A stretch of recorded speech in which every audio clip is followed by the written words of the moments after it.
Bismillahirrahmanirrahim. Assalamualaikum warahmatullahi wabarakatuh. Alhamdulillah wassalatu wassalamu ala Rasulillah wa ala alihi washabihi wa wala asyhadu an la ilaha illallah wa asyhadu anna Muhammadar Rasulullah. Allahumma shalli ala sayyidina Muhammad wa ala sayyidina Muhammad amma ba'du.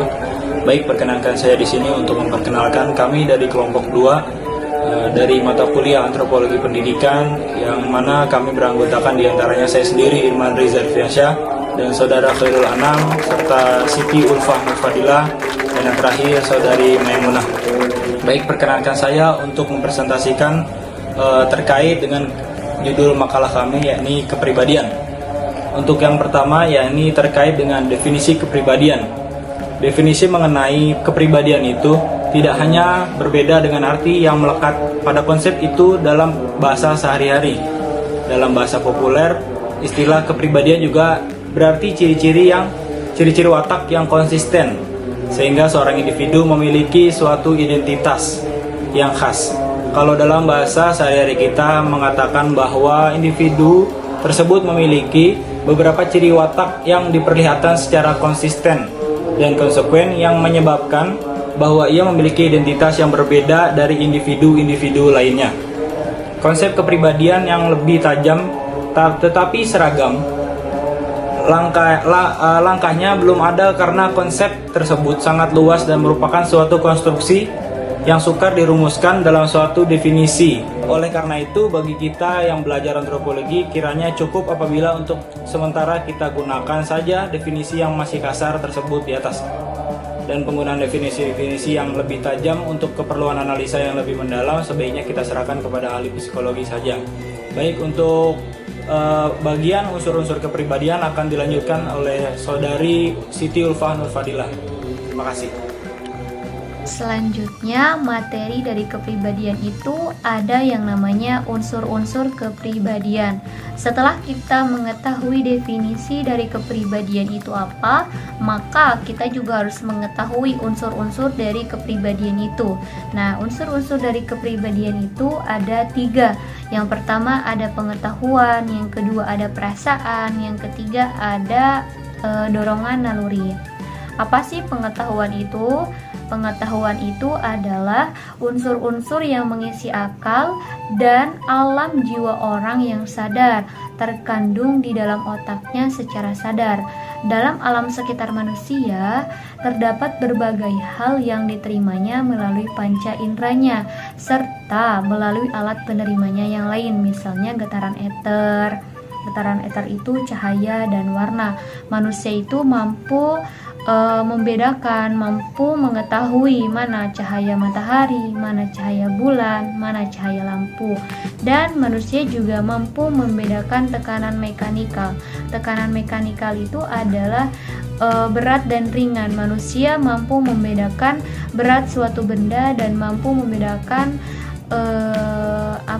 ringannya suatu benda. Dan manusia juga mampu membedakan, mengetahui bau, rasa, sentuhan, dan lain-lain yang masuk ke dalam berbagai sel di bagian-bagian tertentu dari otaknya.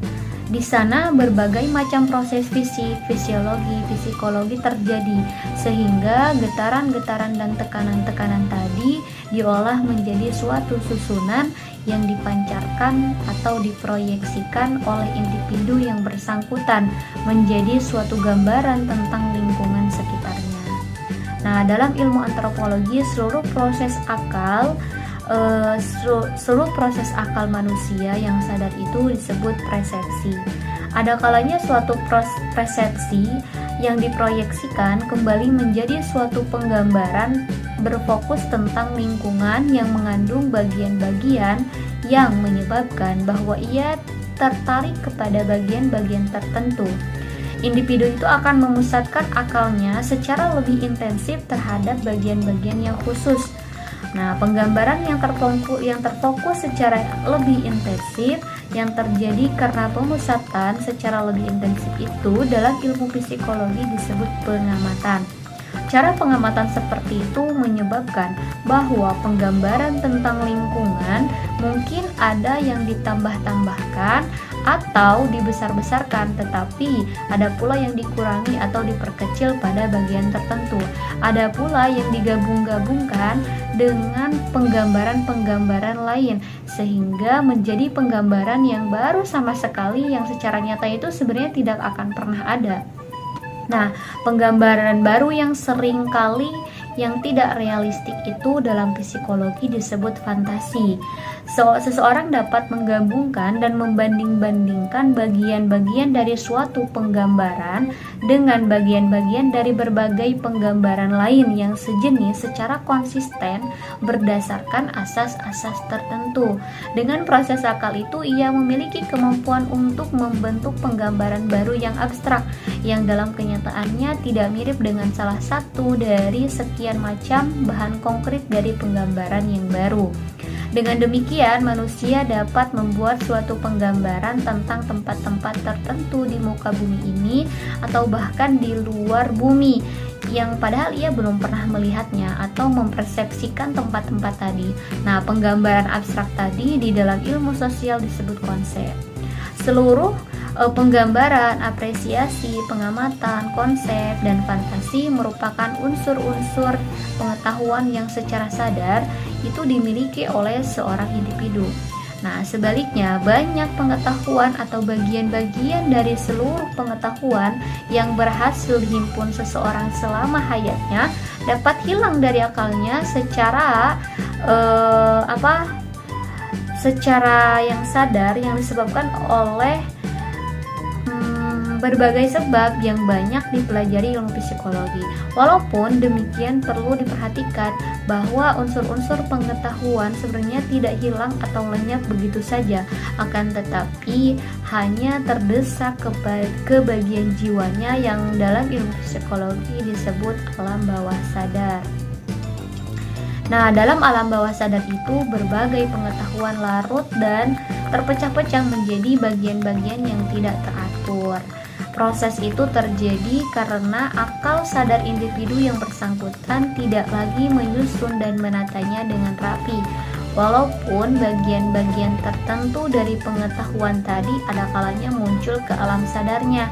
Setiap orang tentu pernah tiba-tiba teringat akan suatu hal baik dalam keadaan utuh, atau sepotong-potong atau bahkan tercampur-campur dengan berbagai pengetahuan atau pengalaman lain yang telah dilupakannya.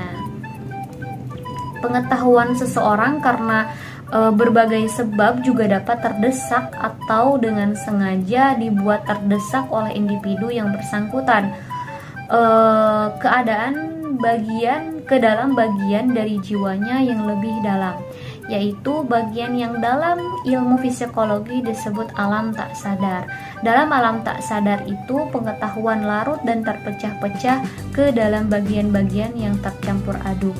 Bagian-bagian dari pengetahuan yang tercampur aduk itu ada kalanya muncul kembali, terutama pada saat akal yang mengatur alam kesadaran berada dalam keadaan relaks atau tak berfungsi. Nah, selanjutnya ada perasaan. Selain pengetahuan, alam kesadaran manusia juga mengandung berbagai macam perasaan. Kalau pada suatu hari yang luar biasa panasnya, kita melihat papan iklan bergambar minuman Coca-Cola yang tampak sejuk dan nikmat, maka persepsi itu menyebabkan bahwa kita membayangkan gelas Coca-Cola yang dingin, dan penggambaran itu dihubungkan oleh akal kita dengan penggambaran lain yang muncul kembali sebagai kenangan dalam kesadaran kita. Menjadi suatu apresiasi tentang diri sendiri yang sedang menikmati Coca-Cola dingin, manis, dan menyegarkan pada saat hari yang panas, yang menyebabkan air liur keluar dengan sendirinya. Nah, apresiasi orang yang menggambarkan dirinya sendiri tengah menikmati Coca-Cola dingin itu menimbulkan suatu perasaan yang positif dalam kesadarannya, yaitu perasaan nikmat sampai air liurnya itu benar-benar keluar. Nah, sebaliknya kita dapat juga menggambarkan individu-individu yang melihat suatu hal yang buruk atau mendengar suara yang tidak menyenangkan, mencium bau busuk dan sebagainya. Nah, persepsi-persepsi seperti itu dapat menimbulkan kesadarannya perasaan negatif karena ia terkenang bagaimana ia menjadi muak setelah mencium ikan yang busuk di masa lampau. Apresiasi itu mungkin dapat menyebabkan menjadi benar-benar muak pada waktu ia mencium ikan busuk lagi. Dalam kedua contoh di atas, kita mempunyai suatu konsep baru, yaitu perasaan, yang di samping segala macam pengetahuan, laganya juga mengisi alam kesadaran manusia setiap saat dalam kehidupannya. Apabila kita perhatikan contoh di atas dengan seksama, perasaan adalah suatu keadaan dalam kesadaran manusia yang pengetahuannya dinilai sebagai keadaan yang positif atau negatif. Suatu perasaan yang selalu bersifat subjektif karena adanya unsur penilaian tadi, biasanya menimbulkan kehendak dalam kesadaran individu. Kehendak itu mungkin positif, yaitu individu yang bersangkutan ingin mendapatkan hal yang dirasakannya memberi kenikmatan, atau mungkin juga negatif, yaitu individu yang bersangkutan ingin menghindari hal yang dirasakannya menjadi perasaan tidak nikmat. Nah, yang terakhir, penjelasan dari unsur-unsur kepribadian ini ada dorongan naluri. Kesadaran manusia menurut para ahli psikologi juga mengandung berbagai perasaan lain yang tidak ditimbulkan karena dipengaruhi oleh pengetahuannya, tetapi karena memang sudah terkandung dalam organismenya, khususnya dalam gennya sebagai naluri. Kemauan yang sudah merupakan naluri tersebut disebut dorongan. Walaupun di antara para ahli psikologi ada perbedaan paham mengenai jenis dan jumlah dorongan naluri yang terkandung dalam naluri manusia, mereka semua sependapat bahwa ada sekitar 7 macam dorongan naluri. Ada apa aja itu? Yang pertama, ada dorongan untuk mempertahankan hidup. Nah, dorongan ini memang merupakan suatu kekuatan biologis yang ada pada setiap makhluk di dunia ini untuk dapat bertahan hidup. Yang kedua, dorongan seks. Dorongan ini telah banyak menarik perhatian para ahli antropologi, dan mengenai hal ini telah dikembangkan berbagai teori. Dorongan biologis yang mendorong manusia untuk membentuk keturunan bagi kelanjutan keberadaannya di dunia ini muncul pada setiap individu yang normal, yang tidak dipengaruhi oleh pengetahuan apapun. Yang ketiga, ada dorongan dorongan untuk berupaya mencari makan. Dorongan ini tidak perlu dipelajari, dan sejak baru dilahirkan pun manusia telah menampakkannya dengan mencari puting susu ibunya atau botol susunya, tidak perlu dipelajari. Yang keempat itu ada dorongan untuk bergaul atau berinteraksi dengan sesama manusia, yang memang merupakan landasan biologi dari kehidupan masyarakat manusia sebagai makhluk kolektif. Yang kelima, ada dorongan untuk meniru tingkah laku sesamanya. Nah, dorongan ini merupakan asal mula dari adanya beragam kebudayaan manusia yang menyebabkan bahwa manusia mengembangkan adat. Nah, adat ini sebaliknya memaksa perbuatan yang seragam dengan manusia-manusia di sekelilingnya. Yang keenam, ada dorongan untuk berbakti. Nah, dorongan ini mungkin ada karena manusia adalah makhluk kolektif. Agar manusia dapat hidup serasi bersama manusia lainnya, diperlukan suatu landasan biologis untuk mengembangkan altruisme, simpati, cinta, dan sebagainya. Yang terakhir, ada dorongan untuk keindahan yang berbentuk warna, suara, dan gerak.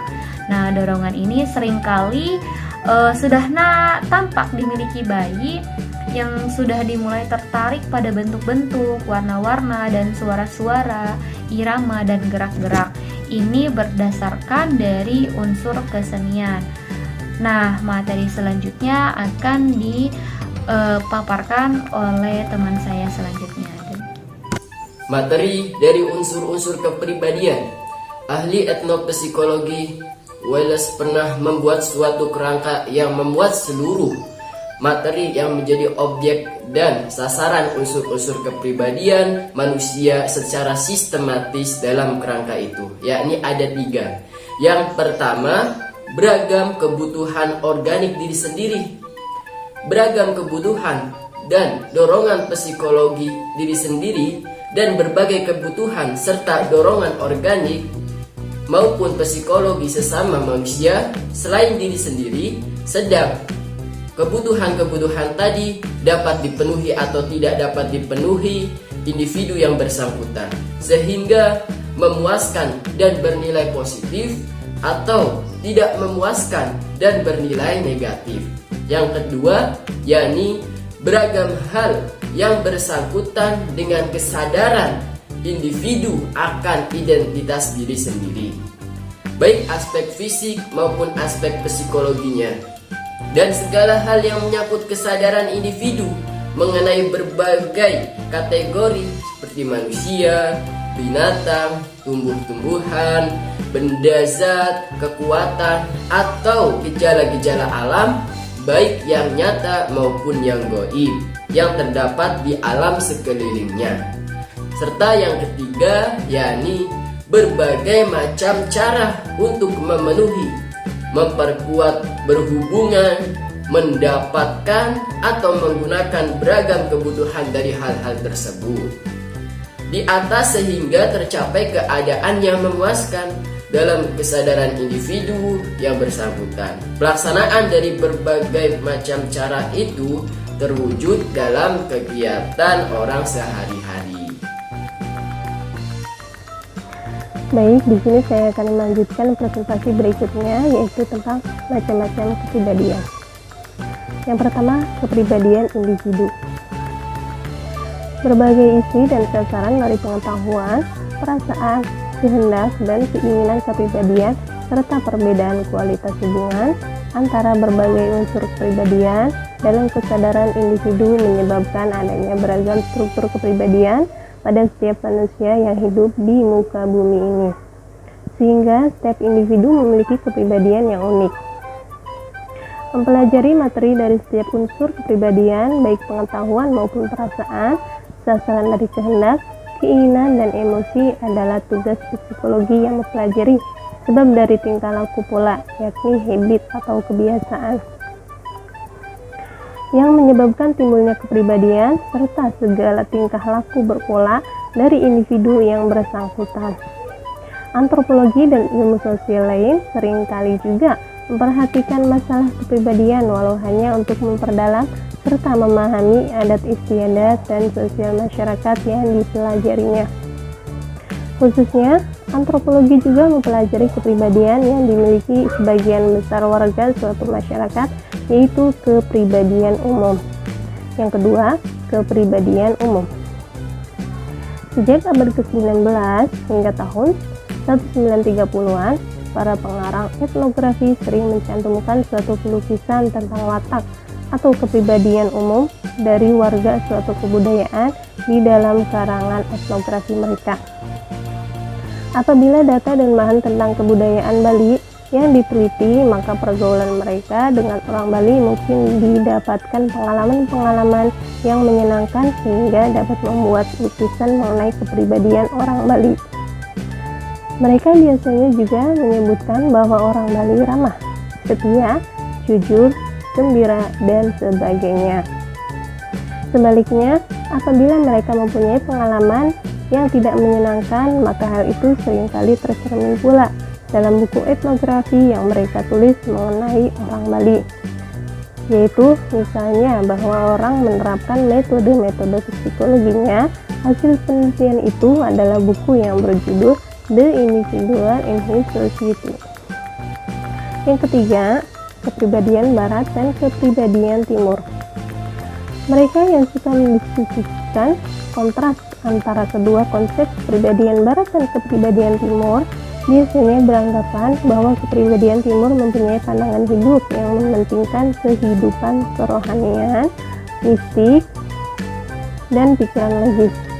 Ilmu pengetahuan atau suatu usaha rohania yang paling berhasil dalam sejarah umat manusia berkembang terutama dalam kebudayaan Eropa. Tokoh-tokoh filsafat ternama, bahkan ahli-ahli mistik terkenal tidak kurang jumlahnya dalam kebudayaan Eropa bila dibandingkan dengan tokoh-tokoh filsafat yang timbul di kebudayaan Asia. Adat sopan santun dalam kebudayaan di Indonesia pada umumnya memang mensyaratkan sikap ramah, tapi hanya keramahan lahiriah. Adat sopan santun dalam berbagai kebudayaan Cina dan India malahan tidak mengutamakan sikap ramah, tapi lebih mengutamakan pada prinsip tidak merugikan, tidak merendahkan orang lain, tidak membuat malu. Adapun kontras kolektivisme individualisme Timur Barat merupakan kontras mengenai orientasi nilai budaya manusia. Mungkin itu saja yang dapat saya sampaikan. Selanjutnya saya kembalikan kepada moderator.